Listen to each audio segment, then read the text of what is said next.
चलो હવે આપણે જે માપનમાં અનિશ્ચિતતાની વાત કરેલી એમાં બીજો પોઈન્ટ છે આપણો અર્થસૂચક અંકો જેને સાર્થક અંકો પણ કહે છે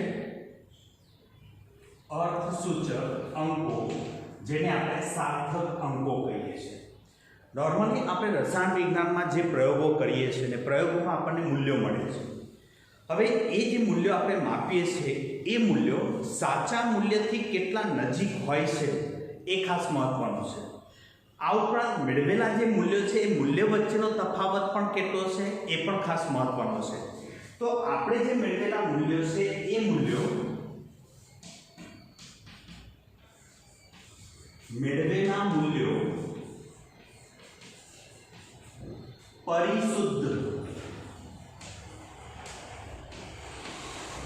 પરિશુદ્ધ અને ચોક્કસ હોવા જોઈએ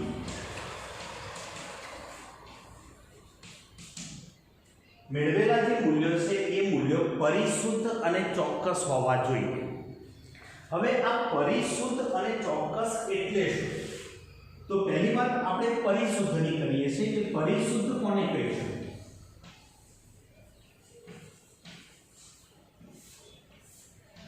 પરિશુદ્ધ મતલબ એ છે કે તમે ધારો કે આ ચોક છે તમને એમ કહેવામાં આવે કે ચોકનું વજન તમે નક્કી કરો તમે પહેલી વખત પ્રયોગ કર્યો એક મૂલ્ય મળ્યું ફરી તમે માપ્યું બીજું મૂલ્ય મળ્યું ફરી માપ્યું ત્રીજું મૂલ્ય મળ્યું તો તમને આવા 3 મૂલ્યો મળ્યા આ 3 મૂલ્યો એકબીજાથી કેટલા નજીકપણાનો સંબંધ ધરાવે છે એને પરિશુદ્ધ મૂલ્યો કહેવાય તો પરિશુદ્ધનો અર્થ થાય એક જ જથ્થામાં મેળવેલા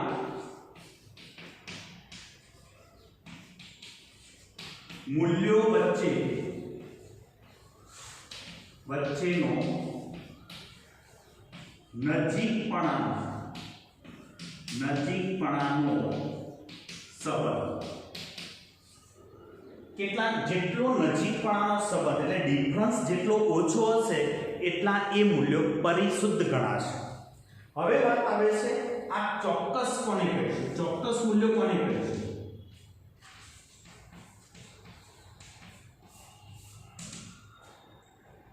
તો મેળવેલું મૂલ્ય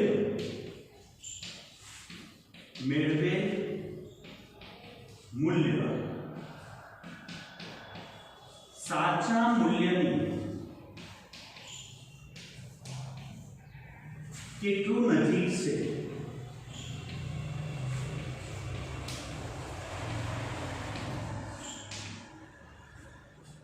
જેટલું એ મૂલ્ય સાચા મૂલ્યની નજીક હશે એમ એ ચોક્કસ મૂલ્ય ગણાશે હવે અહીંયા આગળ એક ચાર્ટ મેં દોર્યો છે આપણે એક પ્રયોગ કરીએ છીએ દાખલા તરીકે આ એક ચોકનો ટુકડો આપણે એક વિદ્યાર્થીને આપેલો છે આ ચોકના ટુકડાનું જે વજન છે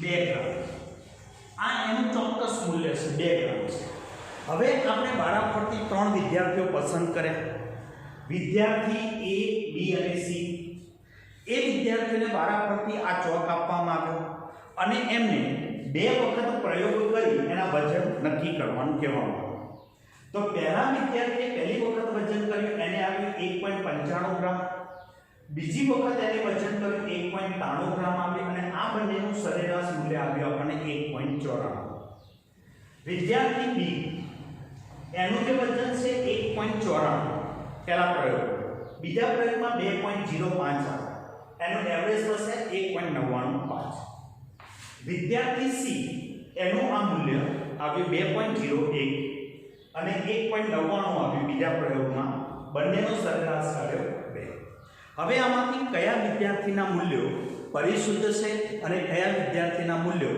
ચોક્કસ છે એની વાત કરીએ તો અહીંયા કહ્યું વિદ્યાર્થી પછી પરિશુદ્ધ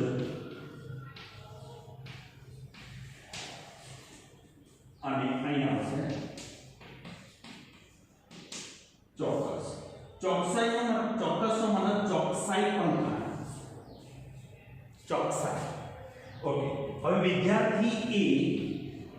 બી સી. હવે સમજો ચોકના ટુકડાનું વજન કેટલું છે 2 ગ્રામ. હવે પહેલું એ જોઈએ છે પરિશુદ્ધ. પરિશુદ્ધનો મતલબ શું કીધો? એક જ જથ્થાના જે મેળવેલા એટલે કે માપિત જે મૂલ્યો છે એ મૂલ્યો વચ્ચેનો નજીકપણાનો સંબંધ.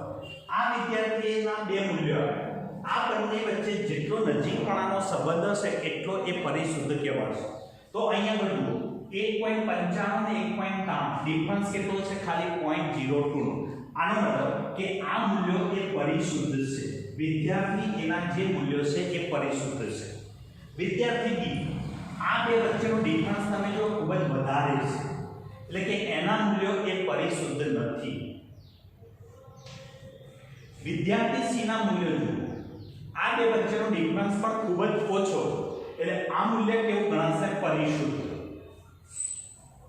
હવે વાત આવે છે ચોકસાઈ અથવા તો ચોક્કસતા. હવે આ મૂલ્યો સરેરાશ સાથે જોવાના કે જે 2.0 ની નજીક હોય અથવા આટલું જ મૂલ્ય ધરાવતો હોય એ ચોકસાઈ વાળો કહેવાય. તો પહેલામાં આવે છે 1.94 અને 2 વચ્ચે ઘણો ડિફરન્સ છે એટલે આ મૂલ્ય ચોકસાઈ વાળા નથી. 1.995 તો એ 2 ની નજીકનું જ છે તો એ ચોકસાઈ વાળું કહી શકાય. આ મૂલ્ય ચોકસાઈ વાળું. હવે ચોકસાઈમાં ધ્યાન આપો. આપણે શું કરીએ છીએ? આના જેટલું જ મૂલ્ય ધરાવતા હોય એ જ ચોક્કસતા વાળું કહી શકાય. તો આનો મતલબ એ છે કે આ મૂલ્ય છે એ ચોકસાઈ વાળું નથી. તો આના ઉપરથી તારણ શું નીકળે? વિદ્યાર્થી એના મૂલ્યો પરિશુદ્ધ છે પરંતુ ચોકસાઈ વાળા નથી. વિદ્યાર્થી બી ના મૂલ્યો પરિશુદ્ધ કે ચોકસાઈ વાળા નથી. વિદ્યાર્થી સી ના મૂલ્યો છે એ પરિશુદ્ધ છે અને ચોકસાઈ વાળા પણ છે. તો આ બાબત આપણે એ અર્થસૂચક અંકોના સંદર્ભમાં છે. હજુ આપણે આનાથી આગળનો ટોપિક આમાં જ આવે છે કે કોઈ પણ સંખ્યા છે એના અર્થસૂચક અંકો કેટલા છે એ આપણે નક્કી કરવાની વાત કરીશું.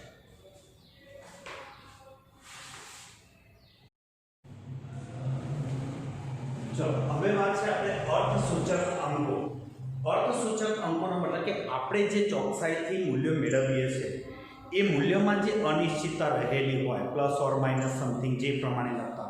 ઘણી વખત આપણે આ રીતે લખીએ છીએ કે 2.04 પ્લસ ઓર માઇનસ 0.02 એટલે એ મૂલ્ય કાં તો 0.06 પણ હોઈ શકે, 2.06 પણ હોઈ શકે, કાં તો 2.02 પણ હોઈ શકે. તો આ એની અનિશ્ચિતતા છે. હવે આવા જે મૂલ્યો આપણે મેળવેલા હોય એ મૂલ્યોની અંદર જે અર્થસૂચક અંકો છે જેને સાર્થક અંકો કહેવાય કે જે અર્થ દર્શાવતા અંકો છે. તો કોઈ પણ મૂલ્યમાં અર્થસૂચક અંકો કેટલા છે એ નક્કી કરવા માટેના અહીં કેટલાક નિયમો આપ્યા છે. કુલ 5 નિયમો છે. જ્યાં અર્થસૂચક અંક શૂન્ય સિવાયની બધી જ જે સંખ્યા છે 1 2 3 4 5 6 7 8 9 આ બધી જ સંખ્યાઓને અર્થસૂચક અંકો તરીકે ગણતરીમાં લેવાય છે. ફક્ત શૂન્યની વાત છે કે શૂન્ય કઈ જગ્યા ઉપર હોય તેને અર્થસૂચક સંખ્યા તરીકે આપણે ગણતરીમાં લેતા નથી. તો પહેલો નિયમ છે બધા જ શૂન્ય સિવાયના અંક અર્થસૂચક અંકો છે. તો દાખલા તરીકે તમને કોઈ સંખ્યા આપી છે તો એ સંખ્યામાં શૂન્ય સિવાયના જે બધા જ અંકો છે એ અર્થસૂચક અંકો કહેવાય છે. તો 285 સેન્ટીમીટર આ કોઈ ધારો કે મૂલ્ય તમે મેળવેલું છે, આ યુનિટ છે આપણે કોઈ, તો આમાં અર્થસૂચક સંખ્યા કેટલી કહેવાશે? તો 1 2 અને 3. તો આની જે અર્થસૂચક સંખ્યાઓ છે એ કેટલી છે? 3. તો આ સંખ્યામાં 3 અર્થસૂચક અંકો છે. અહીં છે 0.25 મિલી. હવે આમાં અર્થસૂચક અર્થ દર્શાવતા અંકો કયા? તો 2 અને 5. તો આમાં અર્થસૂચક સંખ્યાઓ કેટલી થશે? તો 2. હવે આ જે 0 છે એને અર્થસૂચક સંખ્યા તરીકે ગણતરીમાં લેવી કે ન લેવી એના માટે હવે બાકીના રૂલ્સમાં એની વાત કરેલી છે. રૂલ્સ નંબર 2 શૂન્ય સિવાયના અંકની આગળનો શૂન્ય. દાખલા તરીકે એક વેલ્યુ લખી એમાં શૂન્ય સિવાયનો અંક કયો છે? 3. અંકની આગળનો શૂન્ય અંક એની આગળનો શૂન્ય અંક અર્થસૂચક અંક હોતો નથી. એનો મતલબ કે આ સંખ્યાની આગળનો જે શૂન્ય છે એ અર્થસૂચક સંખ્યા તરીકે ગણતરીમાં લેવાતું નથી. તો આવા શૂન્ય માત્ર શું બતાવે છે? દશાંશ ચિહ્નનું સ્થાન. કે અહીં લખ્યું તો બે સ્થાન પછી દશાંશ ચિહ્ન આવે છે અથવા પહેલા આવે છે એ બતાવે.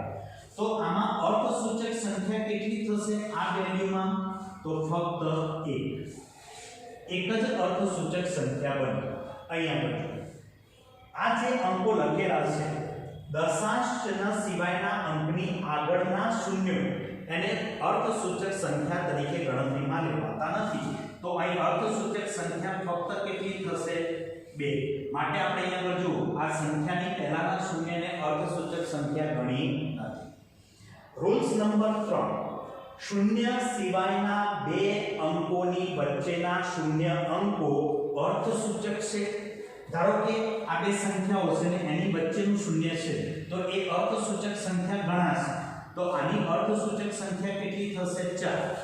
1 2 3 4. દાખલા તરીકે 0.205 છે તો આમાં અર્થસૂચક સંખ્યા કેટલી?